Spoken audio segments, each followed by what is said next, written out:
Hey everybody, today I want to show you one of the most effective strategies you can use to memorize your music very quickly and retain it very effectively. But in order to do that, you first need to know what the two least effective learning strategies are according to science that you probably are using without even realizing it. In the book Make It Stick, which is this one right here, it's Make It Stick, The Science of Successful Learning, the two researchers on the book and authors are Henry Roediger and Mark McDaniel. They identified massed practice, also known as block practice, and rereading, or replaying in our case, as the two worst learning strategies you can use. Ironically, most students tend to prefer these strategies and default to them even after learning that the strategies don't work very well. What this means is that the chances are pretty high that you are using at least one of these strategies too, which could explain why improving guitar sometimes could feel like maybe you're taking 3 steps forward and 2 steps back. Mass practice, it's also known as block practice, which by the way I've mentioned in other videos. That's when we repeat a passage of music, in our case, right, as musicians, or a correction over and over and over again and try to burn it into long-term memory. But there's a big problem with this strategy, as I will explain in a minute. The rereading, or again, in our case as musicians, replaying strategy, that's when we select maybe a larger piece of music. It could be a whole page, it could be the entire piece, and we work on playing that from top to bottom several times in order to memorize and improve it. I mentioned earlier that even though these strategies have been proven to be the two least effective learning strategies, most beginner and intermediate students tend to prefer them. So why is that? I mean, we know it doesn't work, so why would we pick those strategies? Well, the simple reason is that they usually give us fast results. They give us immediately noticeable and significant results in one practice session. The other reason is because they're relatively easy to do, right? In one practice session, we can literally start at kind of like a novice level of whatever music phrase we're playing, and then end that same practice session feeling and seeing huge improvements in our skill.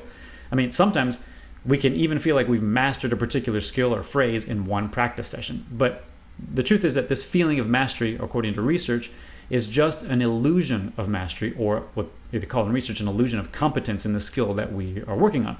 In other words, we really haven't mastered the skill, but we feel like we have, which is kind of annoying and kind of sucks, right? But that begs the question, how could it just be an illusion of mastery if we literally actually see and feel high levels of skill development right away? Well, the truth is that even though we can literally make significant and measurable improvement in a skill in one practice session, by using mass practice and rereading or replaying, this improvement is actually very short-lived, like really short-lived. In other words, it goes away really quickly. And this reminds me of one of my absolute favorite violinists and teachers, not my teachers, he's a professor of violin, but one of my favorite concert violinists of all times. His name is Itzhak Perlman. If you haven't heard of him, look him up. He's a world-class violinist, absolutely amazing, and a wonderful teacher. And he has a practice rule that perfectly encompasses this idea, this whole concept. He says, quote, "If you learn it slowly, you forget it slowly. And if you learn something very quickly, you forget it immediately." Mass practice and replaying music basically encode the bulk of practice gains or gains in practice into short-term memory rather than into long-term memory. And short-term memory, unfortunately, has a very fast rate of forgetting. The point is that yes, we can make a lot of progress in one practice session, but without the right strategies for memorization, we also lose quite a bit of those gains literally overnight. There are several strategies we can use to improve the long-term retention of a skill, and one of the most effective ones, which is one of my favorite ones, is called retrieval practice. This is also known as the testing effect. And in this strategy, this is where you test yourself frequently during and after the learning process. But something important to note, it's not just testing yourself that does the trick, right? It's actually how and when you test yourself that are going to give you the results that you want. One of the reasons that retrieval practice works so well is because it's hard to do. It's much more effortful cognitively than mass practice or replaying. And according to an article published in a journal called Psychonomic Bulletin and Review, because retrieval practice is more effortful, it actually significantly increases our attention. And increased focus has been shown time and time again in the research to significantly improve the brain's ability to effectively process newly learned and newly improved information. Okay? One of the best examples of using retrieval practice to learn something new is something that I'm pretty positive, like most of you have used at least once in your lives, which is to use flashcards.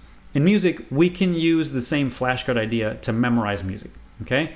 By the way, there are some other strategies that can significantly boost the effects of retrieval practice, which I will explain in a minute. But the first thing I want to do today is show you an example exactly of how I use retrieval practice to quickly memorize a new piece of music. Now, just one note. This is my own memorization protocol. I have not seen this in the research. This is just what works for me. I find that it works for my students as well. So consider this maybe a template for your own memorization strategy, and definitely tweak it as needed. I want to talk through it real quick, and I have my guitar next to me, so I'm going to hopefully work on doing this with you, right? So let's go through the steps. The first thing that I like to do is create two categories in my head, right? Category number one is my memorization category. That's where I'm going to literally work on just memorizing the music as I go left to right, the order of the notes in a connected manner left to right. Category two is my challenge category, challenge spots, okay? That's where, as I'm going through my music, I identify my challenges, and then I kind of have that pile of challenges, or those marked challenges in my music, and then the other pile is just my memorization. Now, what I want to do in this example is go through the piece Capricho Árabe, right, and show you how I would go and memorize that piece. The first step that we want to do is pick a very, very, very short phrase, right? So in the video, in the screen, you should see the short phrase that I'm going to pick. I'm going to kind of highlight that right now. The short phrase that I'm going to pick is this one right here, which is just the first harmonic and just the first little mini scale of the phrase. So we're going to work on that phrase. All right, I'm going to delete that because we need to mark that. Okay, so as I pick that phrase, the first strategy that I like to use, the first step, is to skim through the music. And that's basically where I go through the music note by note, one at a time, just through my mini phrase, right? And that gives me an idea of what it's going to sound like. It gives me an idea of what it's going to feel like. And of course, it exposes any major challenges that I'm going to run into. And I think that's really important because, again, we need to have two piles, right? Two categories: memorization, basic memorization, and then we need to have our challenge memorization, okay? So let me show you how I would do that. So I'm going to take my guitar, and one thing that I need to do first is lower it. All right, this is in drop D, okay? So I'm going to go through my phrase, and I see that it's first, there's a harmonic on 7. I've got A, E, A, so I'm going to go, all right, so then I've got a G, G, E, G, E, D, and C sharp. That's a little funky. That's going to be my first short phrase, okay?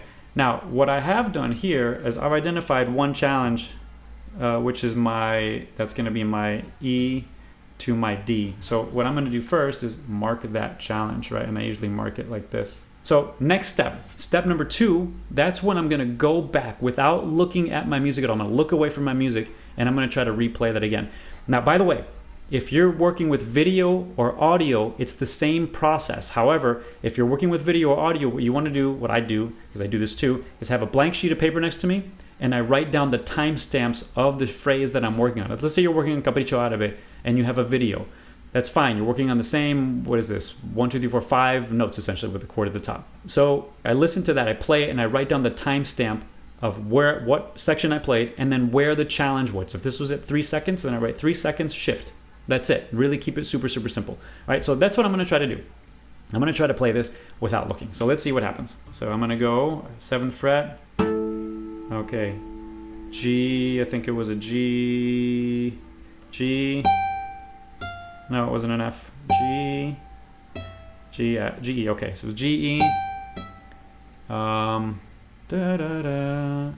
Now, of course, I'm singing this, which, by the way, helps a lot. Da, da, da. That's a D, right? So, okay, got it? Oops, no. G, D, C sharp. Okay, I got it. Now, I'm getting it now. I had to take a moment to try it back, but I was a little bit confused at the beginning. I didn't get it at the beginning. The trick here is to not look at your music right away when you get it wrong. Don't look at the music, don't look at the video, don't listen to the audio. I recommend trying 3 recall attempts, no matter what, before you look or listen back, right? 3 recall attempts. Now, this is frustrating. This is very hard, and chances are you're not going to get all the notes the first time.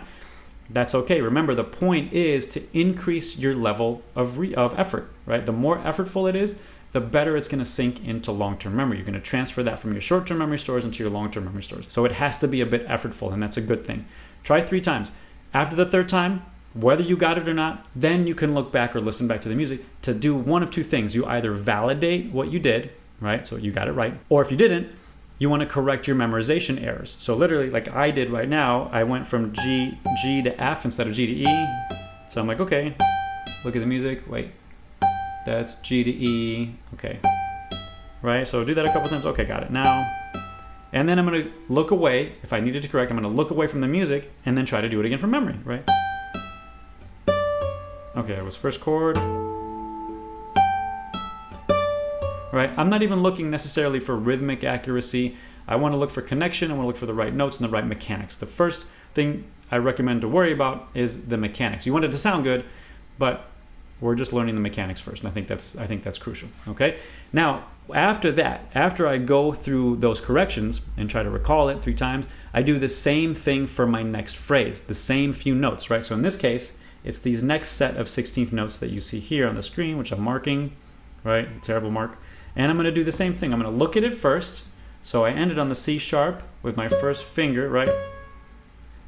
Okay, and then I go back to E, D, E, D, B, B flat, A. So gotta go again. So E, D, B flat, A. Okay, let's try to memorize that. Same process. I'm going to look away.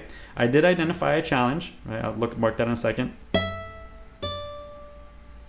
The challenge was probably what you saw, right? Is the shift from D to B flat. So I'm going to mark that as a challenge, right? The shift from D to B flat. That's my second challenge. Okay?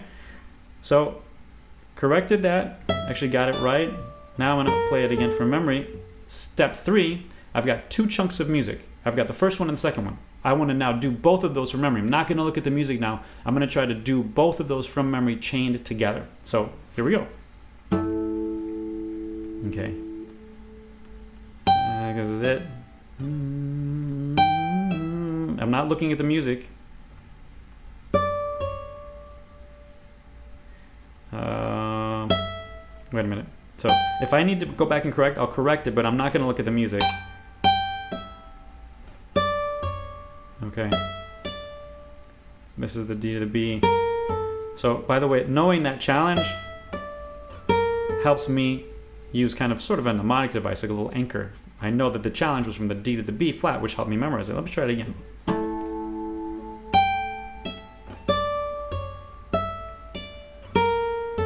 Awesome. Then I would do the same thing for section 3. Same protocol. Basically, the protocol is learn it, right, with the intention of memorization. Look away. Try to recall from memory. And without looking, no matter how hard it is, try to recall it from memory up to 3 times.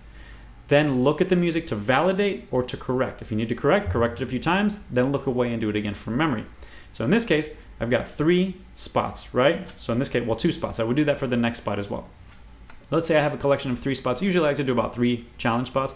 So I would do 3 for the purposes of this video to not make it too long. I'm going to just do 2 spots.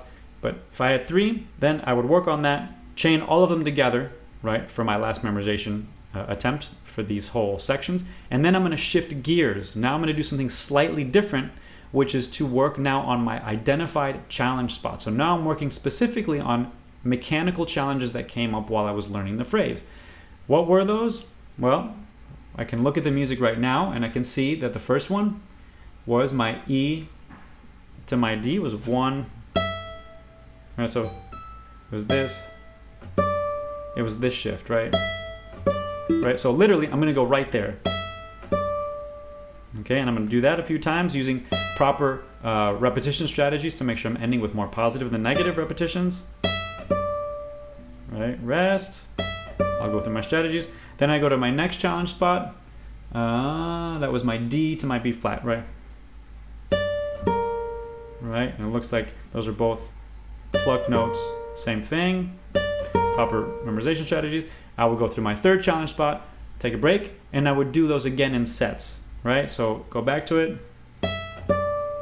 Right, that's 1, and then the next one.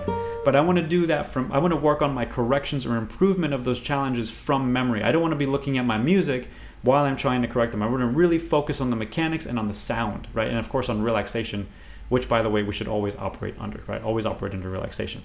So that's the main, basically the overarching protocol that I use to memorize my music. I have two basic functions or two basic sets of protocols. One is my overall memorization of the entire phrase. And then the second one is the improvement of the challenges in sets, okay? Now, remember, I'm using interleave practice. I'm working on my challenges in sets. Challenge 1, 2, 3, again, 1, 2, 3, and so forth, right? Now, when I'm done with the challenges, I've done them in sets, I'm gonna do one more attempt to recall my entire phrase from memory from the top without looking at the music. I'm not even gonna look at it. I'm gonna try from here, right?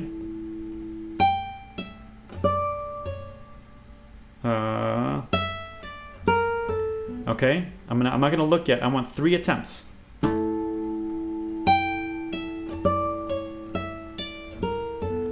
That was good. I'm feeling pretty confident that that's correct. Awesome. That's it. I'm gonna look back to validate it. That's totally correct. And then I'm gonna move on. Now, at this point, you can do a couple things. You can move on to the next section of your piece and follow the same protocol, right? You can follow the same steps for this, or you can work on something totally different, another piece of music. Whether maybe you're just working on challenge spots from another piece of music, or you're learning another piece of music and you're using the same protocol, right? The same steps, okay? Now, what you do the next day when you work on Capriccio Árabe or whatever new piece that you're working on, the first thing you want to do when you sit down is not look at the music, not look at the video or listen to the audio. Try to recall the chained phrases from the previous day from memory up to 3 times, right? Make it difficult for yourself, right? I know that sounds totally counterintuitive, but it should be effortful. So try to recall it. Then look at your music to do the same thing. You're going to validate and then either correct or not, right? And then move on, and then you can repeat the correction if needed, and then once again try to recall from memory. So you keep following that same process. Now, there is a bit of a caveat to this whole thing, which is that at some point, recall will be way too easy for the older material. So like, for example, this part, right? As I go through the piece, that's gonna be, I don't really need to do that so much, right? So I have to kind of treat this like the flashcard app. We wanna minimize recall for the practice of those easier sections, the ones that really come to us quickly.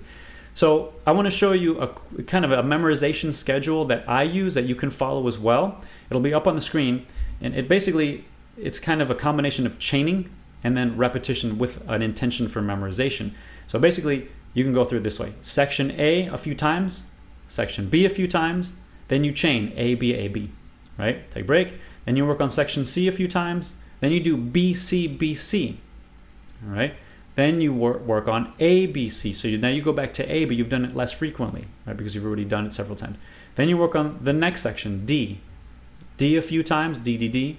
Then C, D, C, D. Then B, C, D. Then A, B, C, D, right?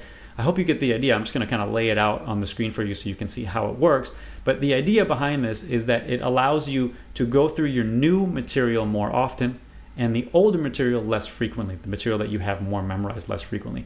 You don't have to follow this exact schedule. Tweak it as needed. You know, you may not even want to practice the A, B, C thing for a month. You just eliminate A, B, C altogether and you do C, D, E, F and so forth. You just start from there.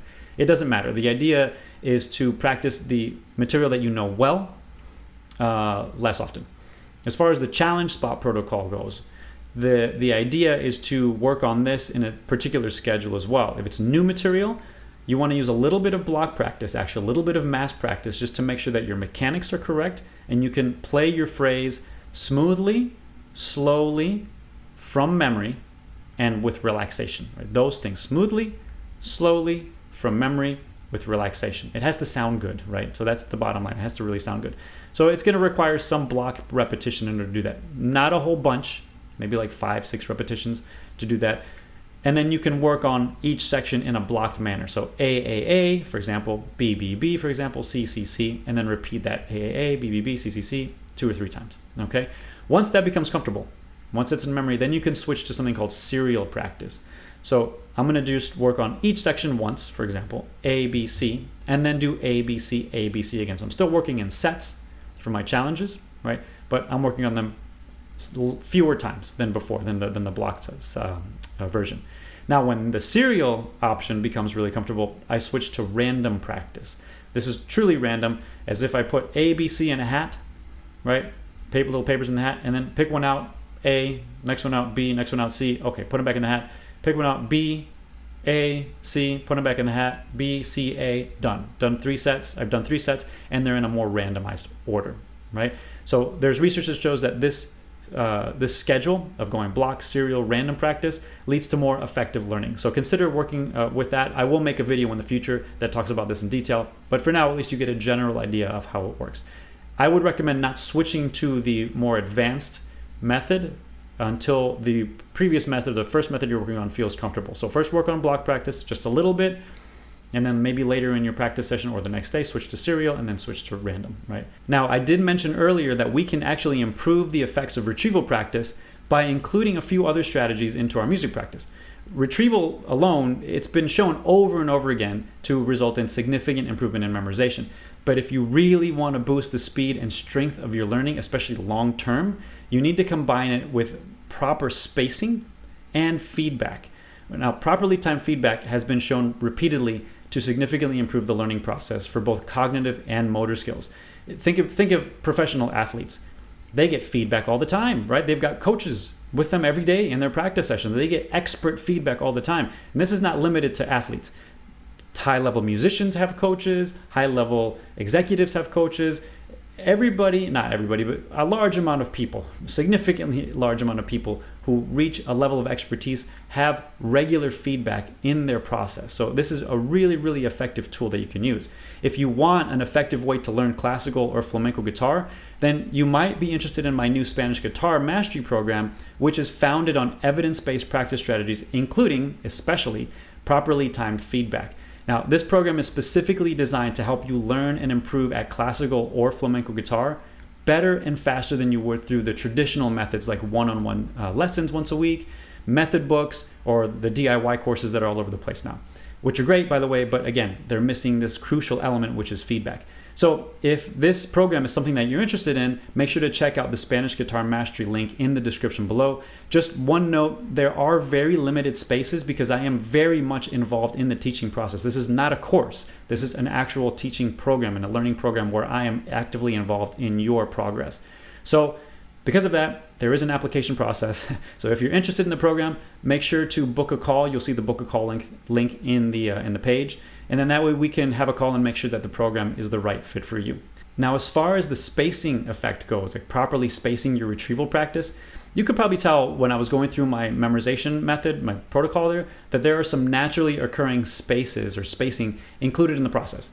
Like, for example, when we talked about working on challenges, we talked about working on them in sets, right? Not just one at a time after another, but literally we would work on ABC, ABC, ABC. So between each challenge, there's a little bit of time, a little bit of space, right? This is called interleaved practice, right? Which has been shown to improve the learning process as well. I have mentioned interleaved practice in other videos, so make sure to check out my channel, especially my playlist on how to practice, and you can check out a little bit more about that. But if you do want to get a big picture on how strategic spacing can help boost the application of retrieval practice, then you're definitely going to want to check out the next video on the screen where I break down some of the most effective spacing strategies according to science today. Okay? Thanks everybody. See you over there.